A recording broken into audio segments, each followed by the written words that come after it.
BJD ବିଭାଜନ ଦ୍ୱାରା ଦେଶରେ ଅବଶ୍ୟ ବି ହେଇଗଲାଣି ବିଭାଜନ। ପ୍ରଥମେ ଏମିତି ଅବସ୍ଥା ଅତୀତରେ ଦୁଇଥର ହେଇଛି, ଥରେ 2002ରେ ଏବଂ ଆଉ ଥରେ 2012ରେ। ପୁନର୍ବାର ବିଭାଜନ ଆଡ଼କୁ ଗତି କରୁଛି ବିଜୁ ଜନତା ଦଳ। ଏହାର ପଛପଟରେ ଅଛନ୍ତି ସେତେବେଳେ ଏକଛତ୍ରବାଦ ନବୀନ ବାବୁଙ୍କର, ଏବେ ସନ୍ନ୍ୟାସଙ୍କର ଏକଛତ୍ରବାଦ। এই যে একছত্রবাদ বিরুদ্ধে বিজু জনতা দল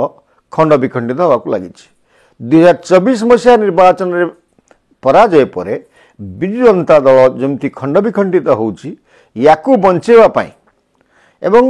ସ୍ୱତନ୍ତ୍ର ଭାବେ ଓଡ଼ିଶାରେ ଗୋଟେ ଆଞ୍ଚଳିକ ଦଳ ଗଠନ କରିବା ପାଇଁ ସେ ବିଜୁ ଜନତା ଦଳର ନେତାମାନେ ଆଗଭର ହେଇଛନ୍ତି ଏବଂ ୟାଙ୍କର ମଙ୍ଗୁଆଳ ସାଜିଛନ୍ତି ବିଜୟ ମହାପାତ୍ର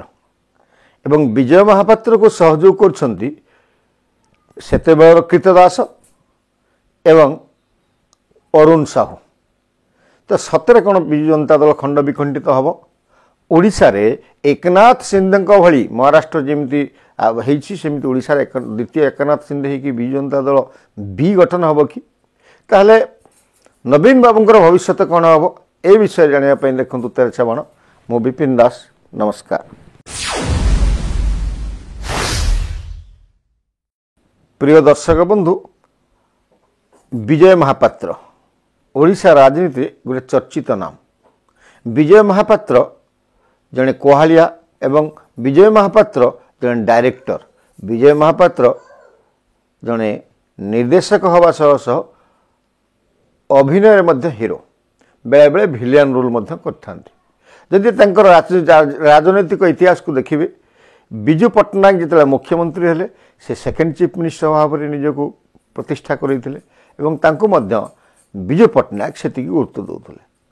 ଯେତେବେଳେ ଜନତା ଦଳ ଗଠନ ହେଲା, ଏହାର ଯେଉଁ ପୁରୋଧା ଥିଲେ ଏମାନେ ଥିଲେ ଦିଲ୍ଲୀପ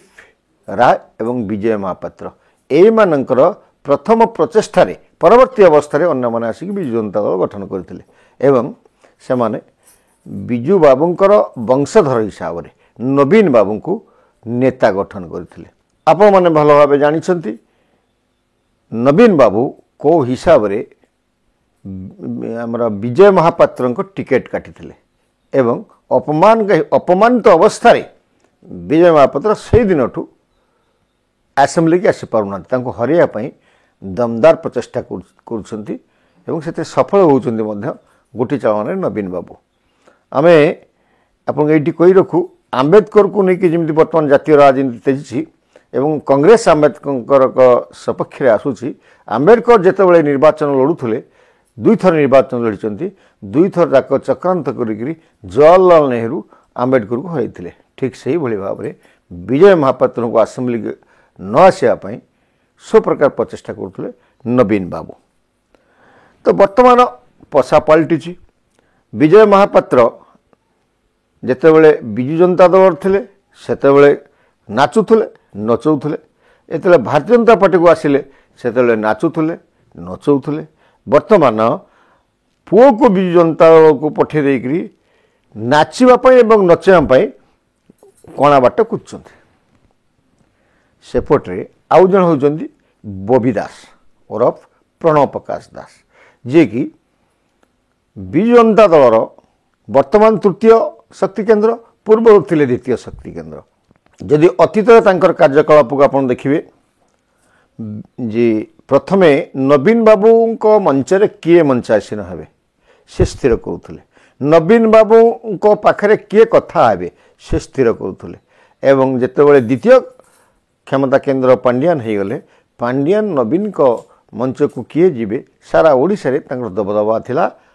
ବବି ଦାସଙ୍କର ଏବଂ ବବି ଦାସ ଯେମିତି ଜଣାପଡ଼ୁଥିଲା ଯେ ବିଜୁ ଜନତା ଦଳ ତାଙ୍କ ପକେଟରେ ଏବଂ ତାଙ୍କ ନେତା ଯେଉଁ ଦୁଇ ନେତା ଥିଲେ, ସେ 1 ନମ୍ବର ଏବଂ 2 ନମ୍ବର ନେତା, ସିଏ ତାଙ୍କର ଠିକା ନେଇଯାଇଥିଲେ ବବି ଦାସ। ଆବଶ୍ୟକ ପଡ଼ିଲେ ଟ୍ରାଫିକ୍ ପୋଲିସ କାମ ମଧ୍ୟ କରୁଥିଲେ। ତ ଏବେ ଯେଉଁ ଦେଖୁଛନ୍ତି ଆପଣ ନିର୍ବାଚନ ପରେ ପରେ ଯଦି ବିଗତ 2 ସପ୍ତାହର କଥାକୁ ବିଜୁ ଜନତା ଦଳର ଘର କଥାକୁ ସାମ୍ନାକୁ ନିଆଯାଏ, ନିର୍ବାଚନ ପାଖରୁ ଦେଖିବେ କିନ୍ତୁ ବିଗତ 2 ସପ୍ତାହକୁ ସ୍ପେଶାଲି ଦେଖିଲେ जे नवीन बाबू जितकी अच्छंती जीतीथिबा विधायक राज्यसभा सांसद हारीथिबा विधायक सांसद सीनियर नेता ग्रासरूट नेता ए समस्तଙ୍କ ସାଙ୍ଗରେ स्वतंत्र ଭାବରେ ଅଲଗା ଅଲଗା बैठक କରୁଛନ୍ତି किंतु ए बैठक स्थल रे बबी बाबू नहांती बबी दास सेठी जाई पारु नहांती अर्थात नवीन निवास दूरे जाइछंती बबी दास किंतु भित्रिया संपर्क रही तांकर गुरुदेव सन्यासी सहित जे कि वस्तुत नवीन निवास रे बसिकी षड्यंत्र करुछंती एवं विजु जनता दल को भांगिबा को प्राणपणे चेष्टा करुछंती किंतु नवीन बाबू विश्वास रे रहिछंती जहाँ पाई विजु जनता दल खंड विखंडित होउची किंतु नवीन बाबू चुप रहिछंती तांको संगरे बबी दास उत्तम संपर्क रही एवं बबी दास कौन करेंगे कौन ना परामर्श नौकरी सन्यासी कारण सन्यासी द्वितीय गुरुदेव तो विभिन्न क्षेत्र में देखा जाउची नवीन बाबूंकर जो चीर शत्रु विजय महापात्र संगे बबी दास संपर्क धीरे धीरे वृद्धि पाउछ एवं ए 6 मास भितर जेतेबेले नवीन निवास को जाई पारु नहांती बबी दास एवं शंख भवन तांको बारण करा जाइछि विजु जनता दल भितर से प्रवेश करू नहांती एबे से निजको जाजपुर भितर सीमित रखिचंती एई अवस्था रे एकाधिक बार विजय महापात्र संगे गुप्त बैठक एवं सभामंच रे बैठक सब जमी करुँच सभास्थल में बसुँच परस्पर जो स्नेह श्रद्धा धीरे धीरे वृद्धि पाँच या ओडिशा राजनीति गोटे नुआ हिसाब किताब चली ओडिशा रे द्वितीय आंचलिक दल हवा भाया परिस्थिति सृष्टि एवं यांकु प्रच्छद पटरे विजय महापात्र एवं बबी दास को प्रच्छद पटरे अरुण साहू एवं देवी मिश्र एवं एभली केते नेता मध्य सहायता करुछंती कारण केही जणे पांडियान बाबू जे वर्तमान सन्यास नहीं ए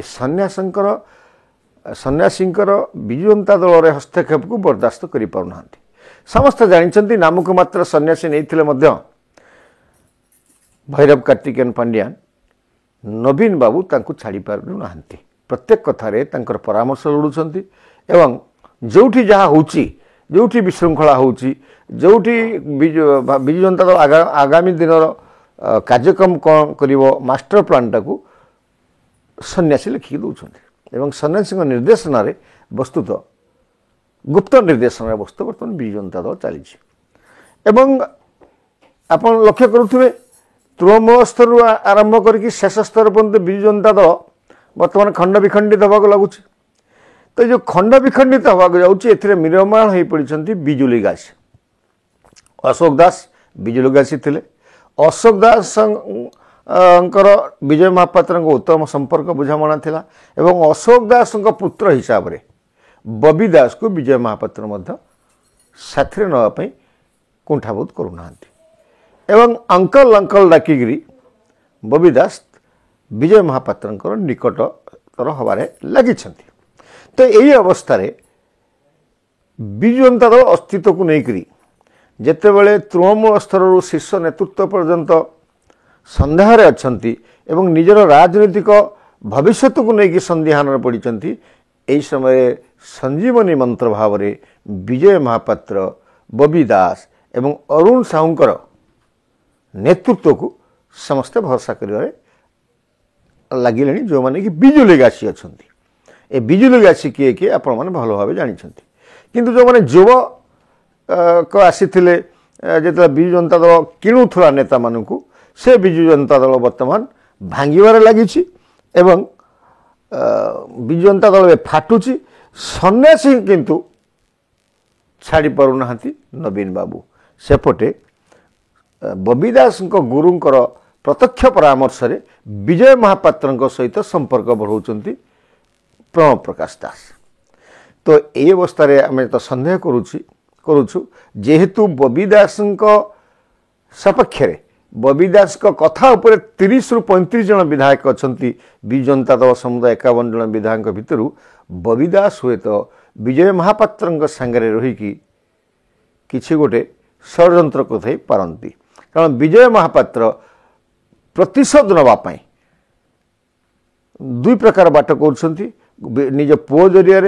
जीवाई चेष्टा कर नवीन निवास रे पशिया चेष्टा कर जदि नवीन निवास को पशिजे ताहले नेतृत्व नापी से प्रचेषा करेंगे। एक कथा नवीन बाबू भल भाव जानते और सन्यासी जानते विजय महापात्र जदि विजु जनता दल लगाम धरती कि पशि आसती ताले सन्यासी भविष्य नष्ट हो सेपटे विपद रक्षा करने जो भारतीय जनता पार्टी केंद्रीय नेतृत्व संगे संपर्क रही ए परिस्थिति से विजु जनता दल को अवक्षय करेंगे। एभला गोटे अलौकिक अलेखा चुक्तिनामाटे होइछि बोली आलोचना होउछि। याकु जो सत्य धरि न जाए विजय महापात्र तांको पुओ को छाड़ीथिले मध्य विजु जनता दल को से निजे पशि पारिबे नाही। तो द्वितीय विकल्प हम से गढ़ी दल जेतु भांगी जाउछि एवं बबी दास वर्तमान तांका पाखरे अछंती। बबी दास प्रत्यक्ष प्ररोचना प्रत्यक्ष भाव से जहाँ टिकेट देते 30 रु 35 जन से विधायक को बबी दास जिते बड़े जहाँ कहे से राजी हे। तेणु 30 रु 35 विधायक को नहीं आसी विजु जनता दल बी गठन करेंगे कि नुआ आंचलिक दल गोटे गठन हो कि ओडिशा रे जार नेतृत्व नेबे विजय महापात्र एवं बबी दास एवं सेमान को पछपटू अरुण साहू देवी मिश्र ये जो नेता माने अच्छंती प्रसन्न आचार्य एमाने सहायता करेंगे कि आम ये ना कहूँ विजु जनता दल विभाजन प्रथम नुहे। अतीत 2002 मसीह अटल बिहारी वाजपेयी प्रधानमंत्री थे से विजु जनता दल विभाजन हो सारी एवं 6 जन सांसद प्रसन्न आचार्य प्रसन्न पाठशाणी भर्तृहरि महताब जगन्नाथ मल्लिक प्रभात सामंतराय एवं कुमुदीन पट्टनायक एमाने गोटे स्वतंत्र गोष्ठी होकर विजु जनता दलर बाचस्पति मान्यता दाबी करते ओडिशा विधानसभा गोटे स्वतंत्र गोष्ठी हाँपाई जाऊला। ये अवस्था नवीन बाबू कौन सी उपाय जेने तेने प्रकार ये विभाजन टाक रोकी पारे। 2012 मसीह समान अवस्था होता नवीन बाबू विरुद्ध में अंकल प्यारीमोहन महापात्र से 51 जन विधायक को लेकर गोटे विद्रोह करने आरंभ करते दामराउत भाया किसी लोक आसिकी नवीन बाबू को विदेश डकी आणिकी गोटे तार से जो होता से क्षति होगा जाऊला से क्षति करने को देन किंतु वर्तमान परिस्थिति अलग। नवीन बाबू बर्तमान सरकार नहांती वर्तमान जो विजय महापात्र पुराणा राग को सुझे अशोक दास पुओ बबी दास अशोक दास जो भाव नवीन बाबू अपमानित करते परवर्ती अवस्था जदियो बबी दास को लेकिन मुकुट पिंधे किंतु वर्तमान जो भाव में बबी दास प्रति दल तरफ नवीन बाबू तरफ जो भाव में अछुआ कर रखाई यार प्रतिशोध बंधन होगापी बबी दास प्रस्तुत है। तो यही परिस्थिति रे जदि एकनाथ शिंदे भली महाराष्ट्र जमती शिवसेना भाया दलटी विभाजन है एवं वर्तमान शिवसेनार मूल जो ठाकरे वंशधर पाखु शिवसेना संपूर्ण भाव में छड़ी आने एकनाथ शिंदे से अवस्था विजु जनता दल हम ना जदि एमती हुए ताहले नवीन बाबू भविष्य कौन हम और सन्यासी अवस्था कौन हम शेष को एमती हम कि केवल नवीन बाबू और सन्यासी 2 जन छाड़देले आउ समस्ते जो नुआ आंचलिक दल गठन होगा जाऊँगी जो बीज अंकुरोद्गम होगा जाऊँगी ए सामिल हो कि ओडिशा पुणी नुआ आंचलिक दल गोटे देखिब कि ए कौन हम भविष्य आम या निश्चित भाव अपेक्षा करवा एवं जेते जल्दी गोटे सशक्त आंचलिक विरोधी दल हम से जल्दी ओडिशावासी मंगल हम ये कामटा करुँ। नमस्कार।